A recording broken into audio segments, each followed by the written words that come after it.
In Washington, D.C., while all eyes seem to be solely focused on who is going to be nominated as the next U.S. president, a reality that's much harder to look at has been hiding behind the covers: the hunger calamity. The state is now considered the most affected by food insecurity amid the 2020 economic collapse, with staggering rates that are likely to increase as winter approaches, which could potentially lead 1 out of 3 Washington residents to experience acute food insecurity by early 2021. Some households amongst the minority groups have been disproportionately affected, driving a substantial share of Washington's children and adolescents to experience alarming levels of food insecurity. Doctors are warning this could mark the physical and intellectual development of a considerable part of the next generation of Americans. For that reason, in today's video, we brought updated data that exposed this harsh reality that's been dangerously spreading across the country. So stay with us.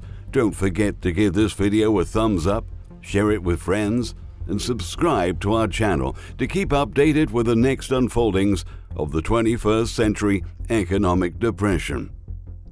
Although Washington has seen improvements in the local economy and in food security levels over the past few years, after the burst of the current economic downturn, all of it was lost. Since the beginning of the crisis, a disturbing increase in the number of Washington state residents who lack reliable and consistent access to sources of affordable, nutritious food was registered, and levels of food insecurity don't stop scaling up. A recent study performed by McKinsey & Company on behalf of Northwest Harvest indicated that the food insecure population will quadruple in Washington state as a result of the ongoing economic meltdown.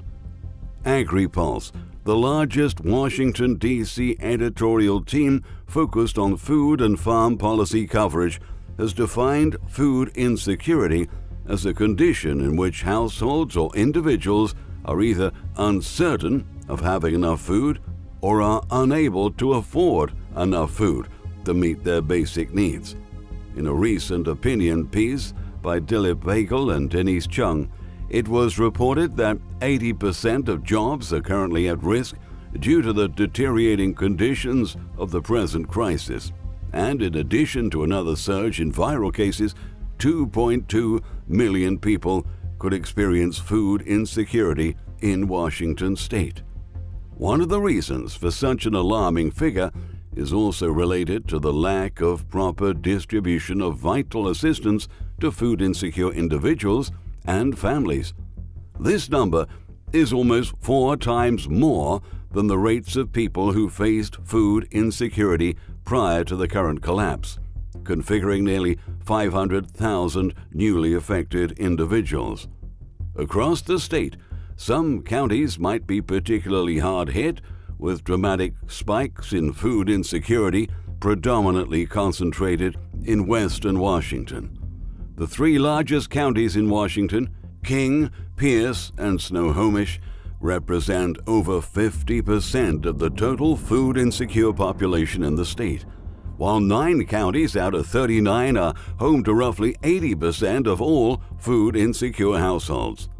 Right now, 1 out of 10 residents of the metropolitan D.C. region is food insecure, but by January 2021, approximately 1 in 3 individuals could face the same instability in their eating habits. As WJLA has recently outlined, hunger doesn't discriminate. There are people in every neighborhood struggling to put food on the table. However, some groups had their lives critically afflicted throughout this turbulent time.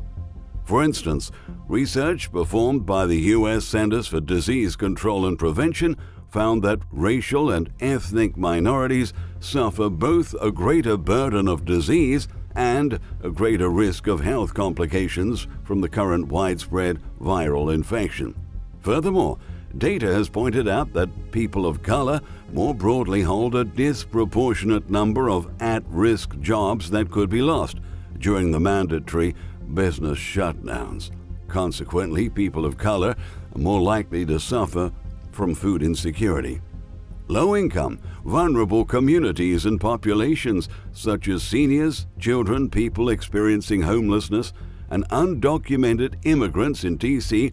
already had the highest food insecurity rate in the nation in 2018, roughly 14.3%. In April, the D.C. Food Policy Council reported that Latino and Black households were 4 and 13.5 times more likely than white households to declare they didn't have enough means to provide for adequate, regular meals. According to the D.C. Policy Center, D.C. has 6.5 square miles of food deserts overall, about 11% of D.C.'s total area. While the USDA describes food deserts as a condition of limited or uncertain access to adequate food, food justice activists such as Karen Washington suggest that a more accurate term should be food apartheid, because it highlights how food insecurity is a structural problem, not a natural one. The Washington City paper informed that over 80% of the city's food deserts are in Wards 7 and 8, where 26.6% and 34.2% of the population, respectively, live in acute poverty. In Ward 7, 92% of residents are Black, while in Ward 8, 89% are Black. The massive unemployment rates, plus the absence of enhanced government aid and the intensification of long-standing racial and economic inequalities, are also factors of influence when it comes to disruptions in eating habits. It's devastating, laments Ona Balkus, Food Policy Director of the D.C. Food Policy Control. Knowing that poverty and unemployment are factors of food insecurity and that the health crisis has disproportionately affected communities of color, I imagine the disparities will continue to grow. That expanding disparity is the driving force behind Bread for the City's work, said George A. Jones, the organization's CEO since 1996. Before this year's economic catastrophe, Bread for the City used to serve 300 households per day in walk-up food pantries in Anacostia and Shore. At the present day, it provides food supplies to almost 1,000 households on a daily basis. Jones forecasts that in November and December, Bread for the City will serve up to 15,000 households. On the same note, the Chief Development Officer at D.C. Central Kitchen, Alex Moore, said in an interview that the nonprofit has already served more than 2 million meals since the burst of the crisis. Currently, it distributes nearly 10,000 meals a day. Moore revealed that the organization is bracing for levels of food insecurity that are worse than anything they've seen in their 31-year history. Moreover, D.C. food pantries are set to face further challenges as the holiday season is right at the corner. According to Amy Backman, the organization's director of procurement, Thanksgiving is when the nonprofit generally receives the donations it utilizes to provide food for several families for months ahead. But this year, retailers' donations have dropped since Americans have been buying their food from grocery stores more than they have in the past. And due to supply chain disruptions witnessed from March up until now, many retailers don't have any surplus inventory to give away. Food was flying off the shelves early on in the outbreak, and so food donations to us from retailers dropped significantly, she said. And we're hearing from our retail partners not to expect food donations to go back to prior levels for at least 4 or 5 months. So for us, it means we're purchasing much more food than we had before. Likewise, before this whole meltdown had started, Capital Area Food Bank used to receive 2/3 of its food as donations from retailers and wholesalers. In March, after consumers started to panic buy and hoard food products within the span of 1 week, the donations fell by 75% since grocery stores started to stock up and hold inventory for shoppers. Now, CAFB purchases most of its food directly from wholesalers and food brokers across the country. We've seen what we allocate for food purchasing go from $3.5 million to $20 million, said Raha Mutier, CAFB's president and CEO. Mutier disclosed they're predicting this high demand to stay at such a heightened level for at least a year, if not more, and likely more. She completes, "I had hoped at the beginning of the outbreak that it would be more of a sprint, but as the crisis has unfolded, it's clear that this is less of a sprint, more of a marathon."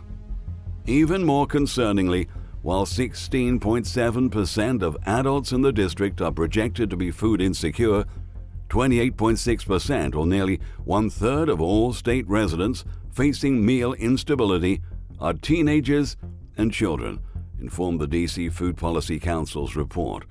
In 2019, 10.6% of adults and 19.3% of children were food insecure.